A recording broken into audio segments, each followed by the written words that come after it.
బంగ్లా మరోమారు భగ్గుమంటోందా? అక్కడ రాజకీయ అస్థిరతకు అసలు కారణాలేంటి? ఎందుకని బంగ్లాదేశ్ తిరిగి పాత ధోరణిలోకి వచ్చేసింది? తాత్కాలిక ప్రధాని శాశ్వత ప్రధాని అయ్యే ఎత్తుగడ వేశారా? దీన్ని ఆర్మీ చీఫ్ ఒప్పుకోవడం లేదా? బంగ్లాలో ప్రస్తుత పరిస్థితికి అసలు కారణం ఏంటి? ఆ డీటెయిల్స్ ఎలాంటివి? హవలు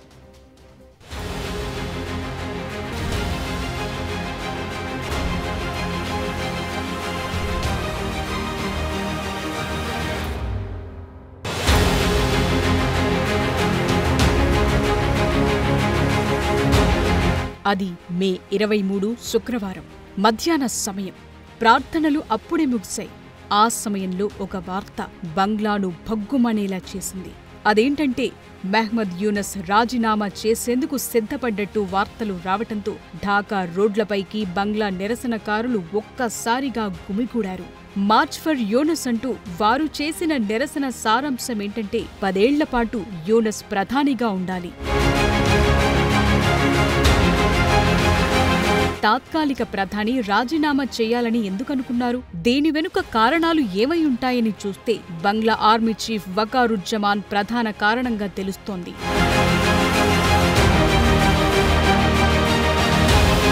ప్రధాని యూనస్ కి ఆర్మీ చీఫ్ వకార్ కి వచ్చిన గొడవలేంటని చూస్తే గత కొన్నాళ్లుగా యూనస్ ప్రభుత్వం అనేక సవాళ్లను ఎదుర్కొంటోంది. ప్రభుత్వాధినేత యూనస్ కి ఆర్మీ చీఫ్ వకార్ కి మధ్య విభేదాలు తారస్థాయికి చేరాయి. షేక్ హసీనా ప్రభుత్వం కుప్పకూలిన తరువాత ఏర్పడ్డ తాత్కాలిక ప్రభుత్వం సైన్యం మధ్య మొదట మంచి మిత్రత్వమే ఉండేది. ఇప్పుడు వీరిద్దరి మధ్య పూర్తిగా సఖ్యత లోపించినట్టు తెలుస్తోంది. యూనస్ తీసుకుంటున్న నిర్ణయాలను తీవ్రంగా తప్పుబడుతోంది సైన్యం.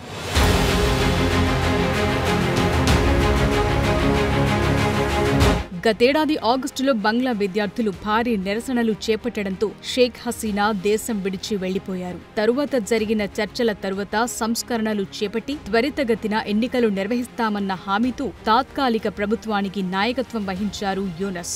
తరువాతి కాలంలో ఆయన ఆ మాట మరిచి ఎన్నికల నిర్వహణ పక్కన పెట్టడంతో సైన్యం తీవ్ర అసహనం వ్యక్తం చేస్తోంది. అంతేకాదు శిక్షపడ్డ ఇస్లామిస్టు నాయకులను, బంగ్లా రైఫిల్స్ తిరుగుబాటుదారులను విడుదల చేయటం వంటి చర్యలతో ఇరు వర్గాల మధ్య దూరం పెరిగింది. యూనస్ సైనిక సలహాదారు కమ్రుల్ హసన్ అమెరికా రాయబారితో సమావేశమయ్యారు. వకార్ తరువాతి ఆర్మీ చీఫ్ పదవి చేపట్టడానికి సపోర్ట్ చేయాల్సిందిగా కోరినట్టు ఆరోపణలు వినిపించాయి. దీంతో ప్రభుత్వం సైన్యం మధ్య మరింత గ్యాప్ ఏర్పడింది. హసన్ సైనిక నిబంధనలకు వ్యతిరేకంగా ఇలాంటి పని చేయటం తగదని ఆయన్ను తొలగించాలని ప్రయత్నించారు జనరల్ వాకర్. అయితే యూనస్ దీన్ని అడ్డుకున్నారు. దీంతో బంగ్లా సర్కార్ వర్సెస్ బంగ్లా ఆర్మీ మధ్య వ్యవహారం మరింత ముదిరింది.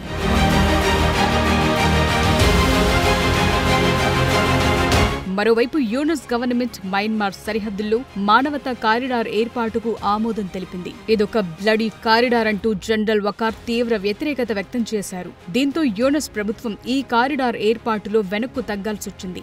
వీటన్నిటితో పాటు యూనస్ ప్రభుత్వంపై సైన్యం ప్రధాన అభ్యంతరం ఎన్నికల నిర్వహణ చేయకపోవటం.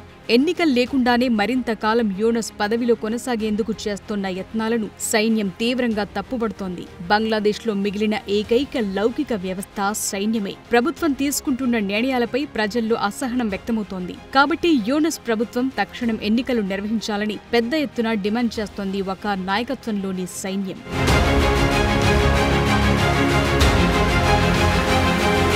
రెండో అభ్యంతరం బ్లడీ కారిడార్. దేశ సార్వభౌమత్వానికి భంగం కలిగించే ఏ చర్యలోనూ సైన్యం పాల్గొనబోదంటూ జనరల్ వకార్ యూనస్ అభిప్రాయమంటోంది ఢాకా ట్రిబ్యూన్. మే 21వ తేదీన జనరల్ వకారుజ్జమాన్ ఈ దశగా యూనస్ ప్రభుత్వానికి గట్టి వార్నింగ్ ఇచ్చారు. దేశ ప్రయోజనాలకి తమ తొలి ప్రాధాన్యత ఉంటుందని, తరువాత ఏ విషయమైనా రాజకీయ ఏకాభిప్రాయం తప్పనిసరిగా ఉండి తీరాల్సిందేనన్నారు వకార్. ఈ దిశగా జనరల్ వకార్ ప్రభుత్వానికి తేల్చి చెప్పినట్టు తెలుస్తోంది. సాధ్యమైనంత త్వరలో దేశంలో ఎన్నికలు జరపాలని డిమాండ్ చేశారు. అంతేకాదు మిలిటరీ విషయాల్లో జోక్యం మానాలి. రఖైన్ కారిడార్ ప్రాజెక్టు వంటి కీలకమైన అంశాలపై ఆర్మీ అభిప్రాయాలను పరిగణలోకి తీసుకోవాలంటూ పెద్ద ఎత్తున తమ డిమాండ్లను బయటపెట్టారు జనరల్ వకార్.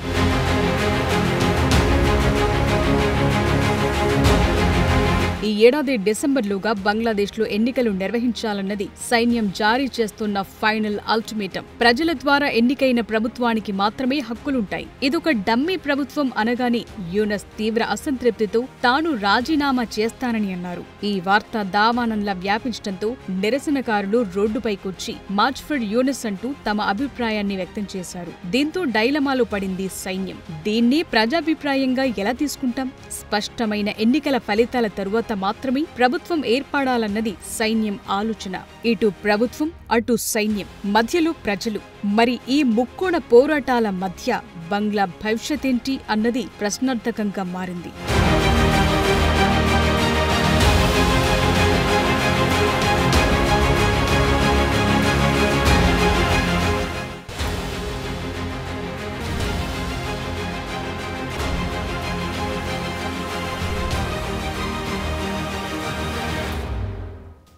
సైన్యం వాదన కరెక్టేనా?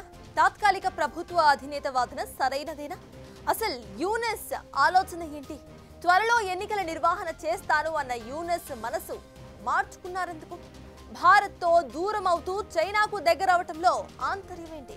చైనా పర్యటనలో యూనస్ అసలు ఏమన్నారు? తాజాగా భారత వ్యతిరేకంగా యూనస్ సర్కార్ తీసుకున్న ఆ చర్యలేంటి?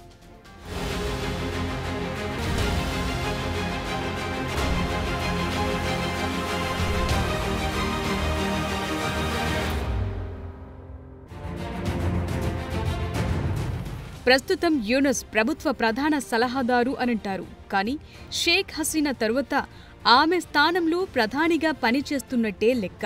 బంగ్లాదేశ్ని ఏలిన ప్రధానమంత్రుల జాబితాలో షేక్ హసీనా తరువాత యూనస్ పేరే నిలిచి ఉంటుంది. ఇదంతా ఇలా ఉంచితే ప్రస్తుతం తాత్కాలిక ప్రభుత్వాధినేతగా ఉన్న యూనస్ తరువాతి రోజుల్లో ఎన్నికలు నిర్వహిస్తానని నిర్వహించకుండా వెనకాడుతున్నారు. అదేమంటే ఆయన మద్దతుదారుల ద్వారా వచ్చే కొన్నేళ్ల పాటు మీరే ప్రధానిగా ఉండాలంటూ డిమాండ్లు చేయించుకుంటున్నారు. ఇంతకీ ఎవరి యూనస్ అంటే 1940లో చిట్టగాంగ్లో జన్మించిన ఈయన తరువాత ఢాకా యూనివర్సిటీలో ఉన్నత విద్యను అభ్యసించారు. ఆ తర్వాత వాండర్బిల్ట్ యూనివర్సిటీలో ఆర్థిక శాస్త్రాన్ని అభ్యసించారు. అక్కడే పీహెచ్డీ సైతం చేశారు. తరువాత బంగ్లాకు తిరిగొచ్చి చిట్టగాంగ్ యూనివర్సిటీలో ఆర్థిక విభాగాధిపతిగా పనిచేశారు.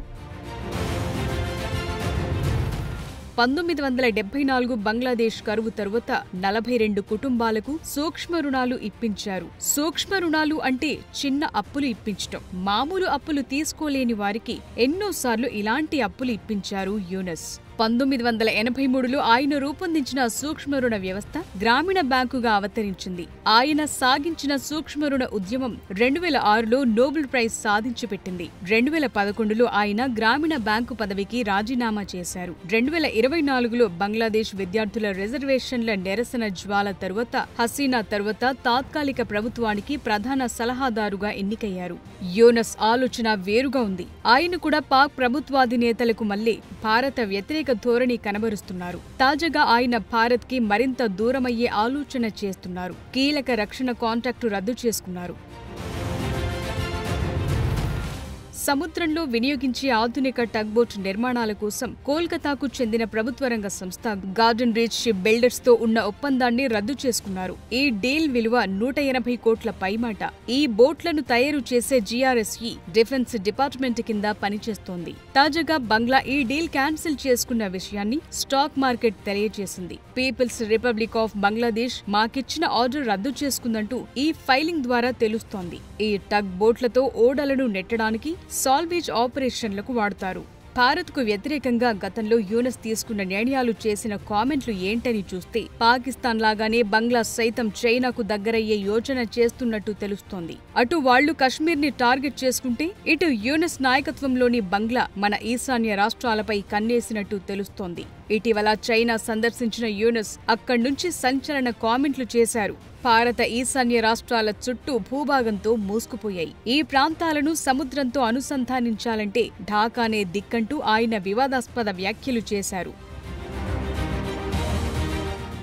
యోనస్ కార్యవర్గంలోని వారు సైతం తరచూ ఈ రాష్ట్రాలపై ప్రకటనలు గుప్పిస్తున్నారు. ఈ చర్యల కారణంగా భారత్తో బంగ్లా దూరం మరింత పెరిగింది. యోనస్ తదితర బంగ్లా నాయకుల భారత వ్యతిరేక వ్యాఖ్యలను సీరియస్ గా తీసుకుంది కేంద్ర ప్రభుత్వం. దీంతో భారత ఓడరేవులను బంగ్లా వాడుకోవటంతో పాటు రోడ్డు మార్గం ద్వారా వచ్చే బంగ్లా ఉత్పత్తులపై కేంద్రం ఈ నెల 18న నిషేధం విధించింది. బంగ్లా నుంచి రెడీమేడ్ దుస్తులు కేవలం కోల్కతా వంటి నౌకాశ్రయాల ద్వారా మాత్రమే భారత్లోకి అనుమతిస్తామని తెలిపింది. Readymade garments, plastics, wooden furniture, carbonated drinks, processed food items వంటి వాటిని మేఘాలయ, అస్సాం, త్రిపుర, మిజోరాం, ఫుల్మరి వంటి కస్టమ్స్ స్టేషన్స్ ద్వారా రోడ్డు మార్గంలో భారత్లోకి ప్రవేశించడాన్ని నిషేధించింది కేంద్రం. దీంతో భారత్ గుండా ఇతర దేశాలకు ఎగుమతి చేసే అవకాశం కోల్పోయింది బంగ్లాదేశ్. ఈ కారణంగానే భారత్తో ఉన్న రక్షణ ఒప్పందాన్ని రద్దు చేసుకున్నట్టు తెలుస్తోంది. ఇలాంటి ఎన్నో అంశాల్లో నిర్ణయం తీసుకునే అధికారం యూనస్ ప్రాతినిధ్యం వహిస్తోన్న తాత్కాలిక ప్రభుత్వానికి లేదంటారు ఆర్మీ చీఫ్ వకార్. దేశంలో రాజకీయ పార్టీల మధ్య సఖ్యత లేదని, అందువల్లే తాను రాజీనామా చేస్తానని యూనస్ అంటున్నట్టు సమాచారం.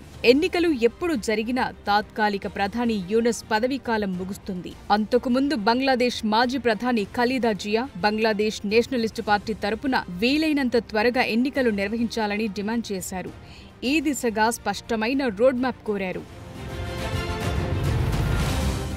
ఖలీదా జియాతో పాటు ఆ పార్టీ సభ్యుడు ఇస్లాం అలంగీర్ బంగ్లాదేశ్ ప్రజాస్వామ్య భవిష్యత్పై కమ్ముకున్న నల్ల నీడగా యూనస్ ను అభివర్ణించారు. రాబోయే ఎన్నికలను ఆలస్యం చేయటానికి, ప్రజల ఓటు హక్కును హరించటానికి యూనస్ కుట్ర చేస్తున్నారని సంచలన వ్యాఖ్యలు చేశారు. అయితే సంస్కరణలన్నీ పూర్తయి ఈ ఏడు డిసెంబర్ నుంచి వచ్చే 7 జూన్ మధ్య ఎన్నికలు జరుగుతాయంటున్నారు యూనస్.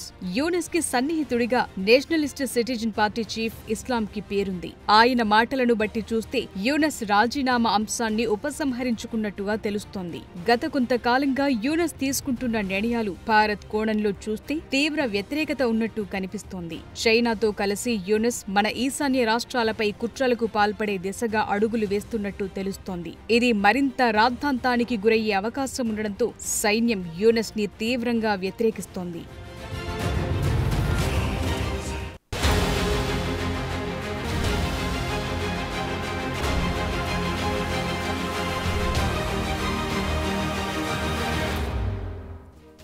చిన్న దేశాల పరిస్థితులు ఇంతే.